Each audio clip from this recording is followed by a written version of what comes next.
الصلاۃ والسلام علیک یا نور اللہ وعلی آلک واصحابک یا خیر خلق اللہ۔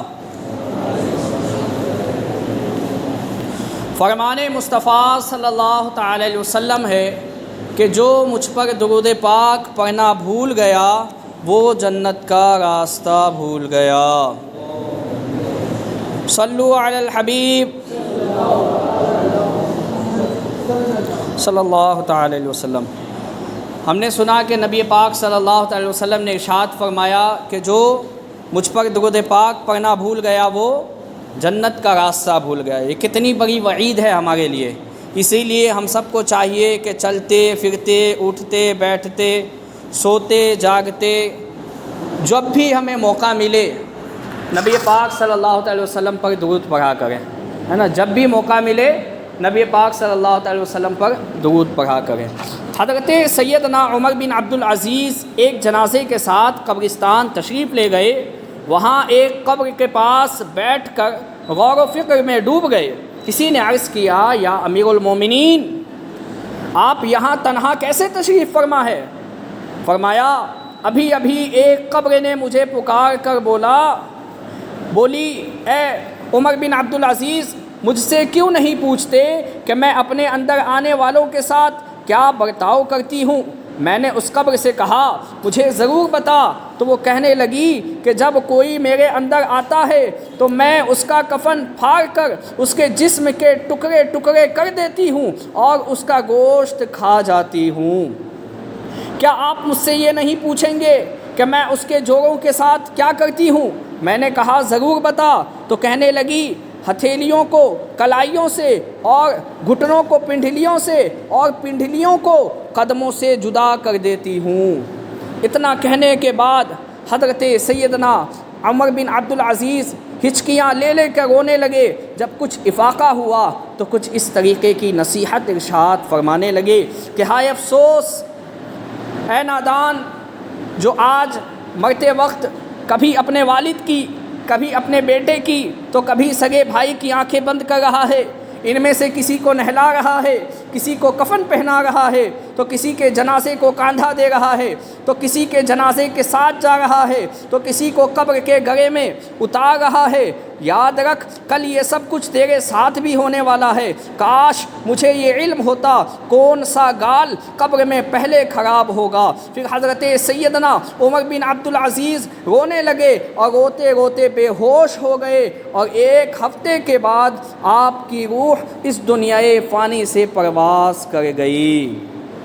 حضرت سیدنا فقیہ ابو اللیث سمرقندی نقل فرماتے ہیں کہ قبر روزانہ 5 مرتبہ پکارتی ہے۔ کتنی مرتبہ پکارتی ہے؟ 5 مرتبہ پکارتی ہے کہ اے آدمی تو میرے پیٹھ پر چلتا ہے حالانکہ میرا پیٹ تیرا ٹھکانہ ہے۔ اے آدمی تو مجھ پر عمدہ کھانے کھاتا ہے، ان قریب میرے پیٹ میں تجھے کیڑے کھائیں گے۔ اے آدمی تو میرے پیٹ پر ہنستا ہے، جلد ہی میرے اندر آ کے روئے گا۔ اے آدمی تو میرے پیٹھ پر خوشیاں مناتا ہے، ان قریب مجھ میں غمگین ہوگا۔ اے آدمی تو میرے پیٹھ پر گناہ کرتا ہے، ان قریب میرے پیٹ میں مبتلا عذاب ہوگا۔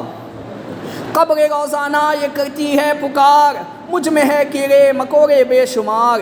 یاد رکھ میں ہوں اندھیری کوٹھری، مجھ میں سن وہ حشرت تجھے ہوگی بھری۔ تیرا فن تیرا ہنر عہدہ تیرا، کام آئے گا نہ سرمایہ تیرا۔ دولت دنیا کے پیچھے تو نہ جا، آخرت میں مال کا ہے کام کیا۔ لندن و پیرس کے سپنے چھوڑ دے، بس مدینے ہی سے رشتہ جوڑ لے۔ صلو علی الحبیب صلی اللہ تعالی علی محمد صلی اللہ تعالی علیہ وسلم۔ نبی کریم صلی اللہ تعالی وسلم کا فرمان عبرت علی شان ہے کہ قبر یا تو جہنم کا ایک گڑھا ہے یا تو جنت کے باغوں میں سے ایک باغ ہے۔ حضرت سیدنا سفیان ثوری فرماتے ہیں کہ جو شخص قبر کا ذکر زیادہ کرے وہ اسے جنت کے باغوں میں سے ایک باغ پاتا ہے، اور جو اس کی یاد سے غافل رہتا ہے اسے جہنم کی گڑھوں میں سے ایک گڑھا پاتا ہے۔ حضرت سیدنا ثابت النعمانی علیہ رحمت الباری فرماتے ہیں میں قبرستان میں داخل ہوا جب وہاں سے نکلنے لگا تو بلند آواز سے کسی نے کہا اے ثابت ان قبر والوں کی خاموشی سے دھوکہ نہ کھانا، ان میں سے بے شمار لوگ مغلوب تھے۔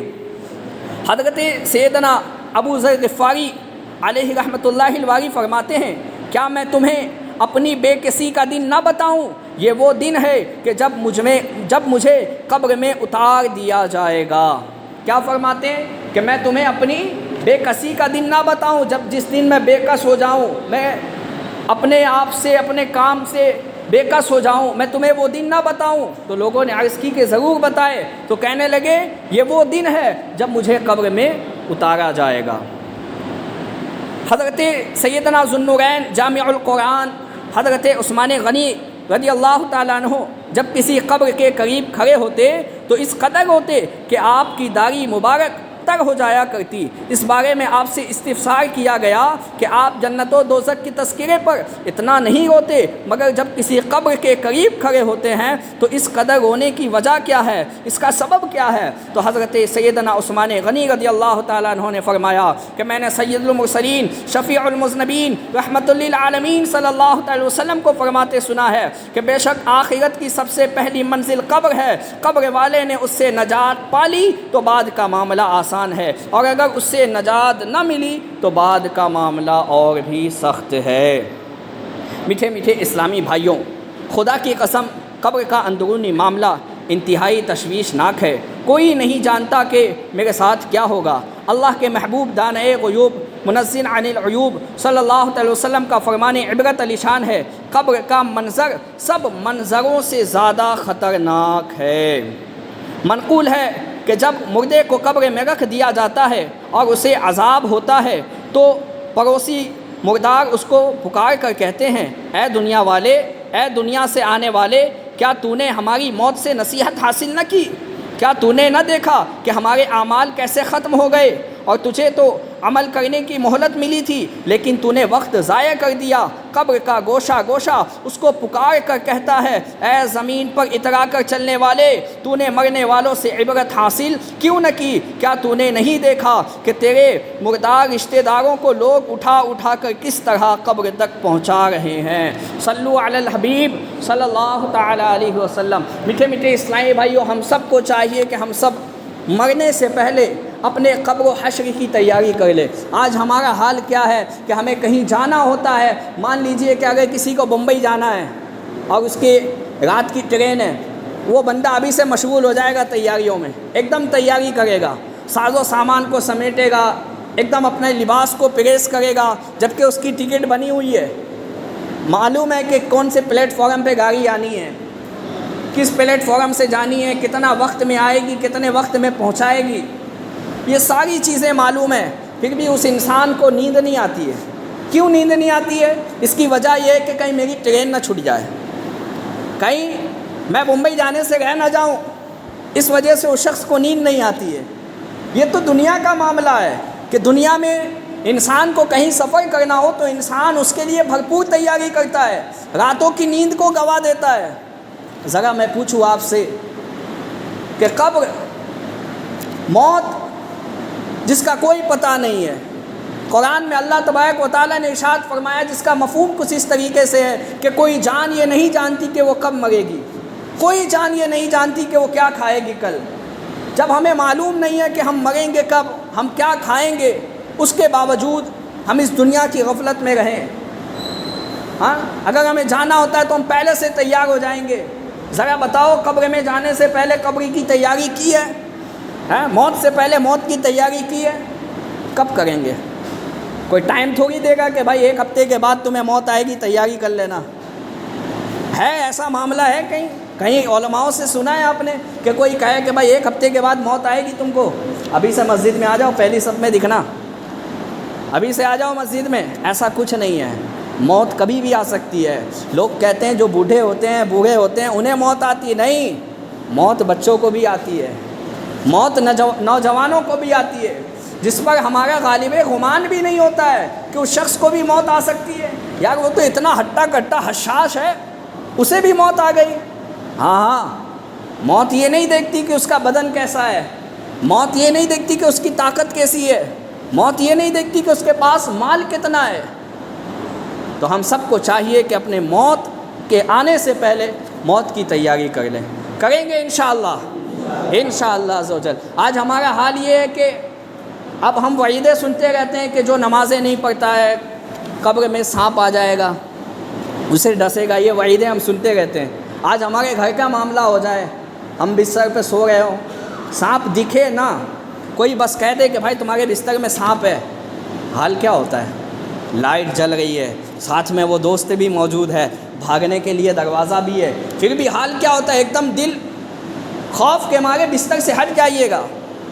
لیکن یار اتنی وعیدیں سنائی جاتی ہے، ہمیں اس طریقے سے ڈرایا جاتا ہے کہ جس نے نمازیں چھوڑی ہے، جس نے اللہ تبارک و تعالیٰ کی نافرمانیاں کی ہے، اس کے لیے یہ وعیدیں ہیں کہ اس کو قبر میں سانپ سے ڈسایا جائے گا، اس کو کوڑے مارے جائیں گے۔ اس کے باوجود ہم گناہ پہ گناہ کرتے جا رہے ہیں، نماز ہم سے نہیں پڑھی جاتی ہے، اور بالفرض ہم نماز پڑھتے بھی ہیں نا تو خالی ہم نماز پڑھتے ہیں، ہمارا بھائی ہوٹلوں پہ بیٹھ کے چائے پی رہا ہوتا ہے، ہمارا بھائی عیش بازی میں لگا ہوتا ہے، ہم اسے نہیں چھوڑتے ہیں، اسے چھیڑتے ہی نہیں ہیں۔ اللہ تبارک و تعالیٰ نے حضرت جبریل امین کو حکم دیا کہ اے جبرائیل جاؤ فلاں شہر کو تباہ و برباد کر دو، دو پہاڑ کو آپس میں ملا دو۔ تو حضرت جبرائیل نے عرض کی اے اللہ وہاں ایک تیرا نیک بندہ بھی ہے جو ہر دم تیرے سجدے میں لگا رہتا ہے، جو ہر دم تیری عبادت میں لگا رہتا ہے۔ تو اللہ تبارک و تعالیٰ نے ارشاد فرمایا اسی پر پورے شہر کو الٹ دو۔ کیوں؟ کیونکہ وہ خود تو نیکی کرتا ہے لیکن کسی کو نیکی کا حکم نہیں دیتا ہے، خود تو نماز پڑھنے آتا ہے لیکن وہ گناہ دیکھتا ہے۔ میں نماز پڑھنے جا رہا ہوں، میرا بھائی چائے کے ہوٹل پہ بیٹھا ہوا ہے، چائے کی ٹپری پہ گپ شپ لگا رہا ہے، خود آ جاتا ہے مسجد میں لیکن اپنے بھائی کو لے کر نہیں آتا ہے۔ اسی لیے ہم سب کو چاہیے کہ ہم سب دعوت اسلامی کے اس مقصد پہ عمل کریں۔ کیا مقصد ہے؟ کہ مجھے اپنی اور ساری دنیا کے لوگوں کی اصلاح کرنی ہے۔ جب آپ اپنی اصلاح اور ساری دنیا کے لوگوں کی اصلاح کریں گے نا تو انشاءاللہ پھر دیکھیں کہ کیسے وارے نہیں آگے ہوتے، کریں گے انشاءاللہ، انشاءاللہ عز و جل۔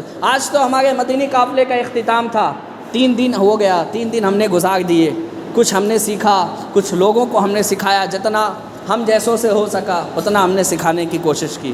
اگلی بار جب آپ کے یہاں مدینی قافلہ آئے نا تو ایسا ہونا چاہیے کہ آپ امام صاحب کو کہیں کہ حضرت جلدی ہمیں مدنی قافلہ کوئی ہمارے یہاں بھیجیے تاکہ ہم ان سے کچھ سیکھنے کی کوشش کریں۔ آج ہمارا معاملہ کیا ہوتا ہے کہ مدنی قافلہ آ گیا، ہم ان کے کھانے کا اہتمام کر دیتے ہیں، پینے کا اہتمام کر دیتے ہیں، بہت اچھی بات ہے، کرنی چاہیے، لیکن صرف کھانے پینے پہ اکتفا نہیں بلکہ ان کا ساتھ ہمیں عبادت میں بھی دینا ہے۔ وہ مدنی حلقہ لگاتے ہیں، درس لگاتے ہیں، بیان لگاتے ہیں تو ہمیں ان میں بھی ساتھ دینا ہے، خالی کھانے پینے میں ساتھ نہیں دینا ہے۔ کھانا پینا تو کیا ہے، آج ہے کل نہیں ہے، نیک اعمال رہے گا وہی ہمارے ساتھ جائے گا نا، چاہے نیک اعمال لے کے جائیں یا بد اعمال لے کے جائیں۔ تو انشاءاللہ عز و جل اگلی بار جب مدنی قافلہ آئے گا تو بھرپور تعاون کریں گے انشاءاللہ عز و جل۔ صلو علی الحبیب صلی اللہ تعالی علی محمد صلی اللہ تعالی علیہ وسلم۔ اللہ تبارک و تعالیٰ کی بارگاہ میں دعا ہے کہ مولا جو کچھ بھی بیان کیا گیا اس میں عملاً قصداً حرفاً جو بھی غلطی ہے اسے اپنے فضل و کرم سے معاف عطا فرما۔ اے مالک کریم، اے میرے پاک پروردگار عالم، ہمارے والدین کی اور تمام امت مسلمہ کی بے حساب مغفرت فرما۔ اے مالک کریم، ہم سب کا آنا، یہاں 3 دن رہنا اور جو کچھ بھی مالک کریم ہم نے ٹوٹے پھوٹے نیک عمل کیے سے اپنے بارگاہ میں قبول و مقبول عطا فرما۔